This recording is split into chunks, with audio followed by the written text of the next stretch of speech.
যে হাদিসে পাক, এই হাদিসটা না হযরত আনাস বিন মালিক রাদিয়াল্লাহু তাআলা আনহু থেকে বর্ণিত হাদিস। কি নাম বললাম? আনাস বিন মালিক রাদিয়াল্লাহু তাআলা আনহু। উনি কে ছিলেন? উনি আমার নবীর খাদেমে রাসূল। উনি আমার নবীর কি ছিলেন? খাদেম ছিলেন। কয় বছর? একাধারে 10 বছর আমার নবীর খেদমত করেছেন। দেখেন, 10 বছর একেবারে ছোট্ট অবস্থা থেকে আমার নবীর সাথে থাকতেন। ওই আনাস বিন মালিক রাদিয়াল্লাহু তাআলা আনহু বলেছেন যে আমি আমার নবীর দরবারে 10 বছর আমার নবীর খেদমত করার আল্লাহ আমাকে সুযোগ দিয়েছেন। এই 10 বছরের মধ্যে নবী আমার গায়ের উপর হাত তোলা তো দূরের কথা, একটা কটু কথাও আমাকে কখনো বলেন নাই। সুবহানাল্লাহ। দেখেন, আমরা আমাদের ঘরের মধ্যে সন্তান থাকলেও তাকে মারি তো মারি, কটু কথাও বলি, কটু কথার বাইরে আমরা মাইরও দিই। ঘরের মধ্যে কোনো কাজের লোক আনলে, 2 দিনের জন্য কাজের লোক আসলে ওকেও আমরা ছাড়ি না, কি দিই? গালি দিই। অথচ আমার নবীর দরবারে একাধারে 10 বছর ছিলেন। আনাস বিন মালিক বলছেন আমাকে আমার নবী কোনোদিন বড় করে একটা কটুর করে, বড় করে একটা ডাক পর্যন্ত আমাকে দেয় নাই। সুবহানাল্লাহ। কেমন রাহমাতুল্লিল আলামিন। সে আনাস বিন মালিক রাদিয়াল্লাহু তাআলা আনহু হাদিস বর্ণনা করতেছেন। আমার নবীর হাদিসে মুবারাকের মধ্যে বলছেন ক্বালা রাসূলুল্লাহ সাল্লাল্লাহু আলাইহি ওয়াসাল্লাম আকিমুর রুকুআ ওয়াস সুজুদা। ওয়াল্লাহি, আমার নবী বলছেন আকিমুর রুকুআ, তোমরা রুকু করো। নামাজের মধ্যে কি করো? রুকু করো। অর্থাৎ রুকু যেভাবে করা প্রয়োজন তোমরা সেভাবে রুকু করো। ওয়াস সুজুদা, এবং কি করো? সিজদা করো। অর্থাৎ আমি নবী যেভাবে রুকু করতে বলেছি সেভাবে রুকু করো, যেভাবে সেজদা করতে বলেছি সেভাবে সাজদা করো। আমার নবী বলছেন ফাওয়াল্লাহি, আল্লাহর কসম করে বলছি। কে করতেছে? আল্লাহর কসম। আমার নবী কার কসম করতেছেন? যে আল্লাহর কসম করতেছেন, আল্লাহর শপথ করে বলছেন ইন্নী লা আরাকুম মিন বাদি। আমার নবী বলছেন মিন বাদি আই মিন খালফি। আমার নবী বলছেন আয় আমার উম্মত, আয় আমার সাহাবা তথা উম্মত, জেনে রাখো আমি আল্লাহর শপথ করে বলছি, আমি তোমাদেরকে আমার পিছনে তোমরা দাঁড়িয়েছো, কে কিভাবে রুকু করতেছো, কে কিভাবে সাজদা করতেছো, আমি নবী সবকিছু দেখতেছি। ইমাম কোথায়? মুক্তাদি কোথায়? আচ্ছা, সামনে যিনি তাকে উনি কি পিছনে দেখেন?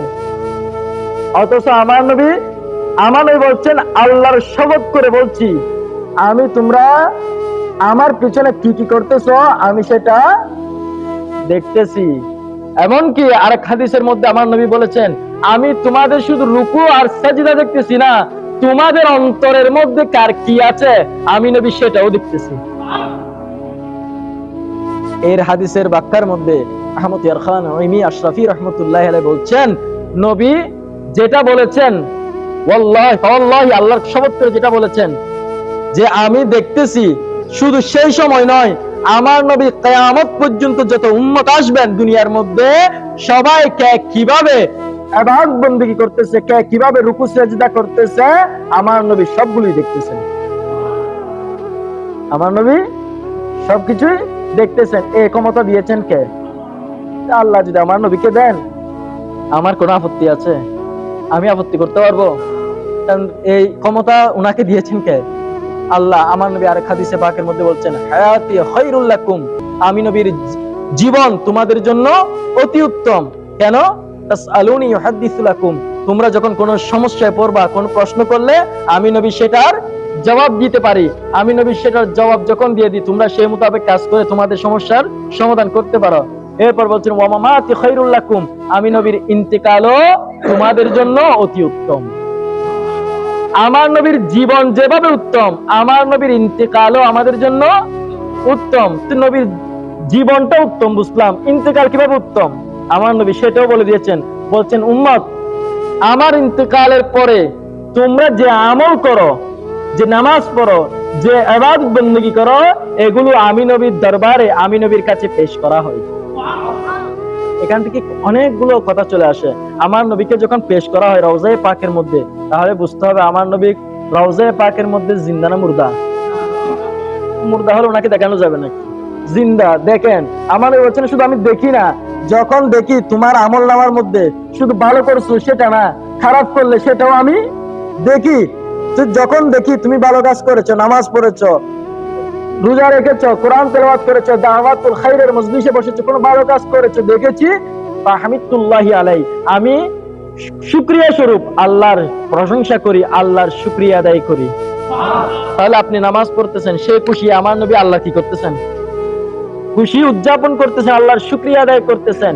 এরপর আমার নবী বলছেন, যখন আমি তোমাদের আমল নামার মধ্যে সওয়াবের বিপরীত, অর্থাৎ কি দেখি, গুনাহ লেখা দেখি, কোন গুনাহের কাজ করেছো, আমি নবী যখন দেখি, আস্তাগফিরুল্লাহ লাকুম, আমি আল্লাহর দরবারে তোমার জন্য আল্লাহর কাছে আমি ক্ষমা প্রার্থনা করতে থাকি।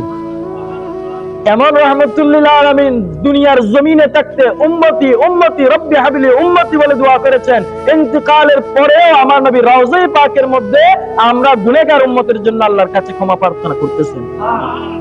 এমন দয়াল নবী আর পাওয়া যাবে? বানাইছে তো একটা আল্লাহ। আল্লাহ বানাইছে কয়টা? রাহমাতুল লিল আলামিন কয়জন? একজন। আল্লাহ বড় দয়া করেছেন আমাদেরকে, সেই রাহমাতুল লিল আলামিনের উম্মত বানিয়েছেন। একবার সেই নবীর উম্মত হতে পেরেছি বলে আল্লাহর দরবারে শুকরিয়া আদায় করে বলি আলহামদুলিল্লাহ। খুশি লাগতেছে? আসুন না আমরা সেই নবীর উপর আরেকবার দরুদ পাক তেলাওয়াত করি। আল্লাহুম্মা সাল্লি আলা সাইয়্যিদিনা মুহাম্মাদিন ওয়া আলা আলি সাইয়্যিদিনা মুহাম্মাদিন ওয়া বারিক ওয়া সাল্লিম। আল্লাহুম্মা সাল্লি আলা সাইয়্যিদিনা মুহাম্মাদিন ওয়া আলা আলি সাইয়্যিদিনা মুহাম্মাদিন ওয়া বারিক ওয়া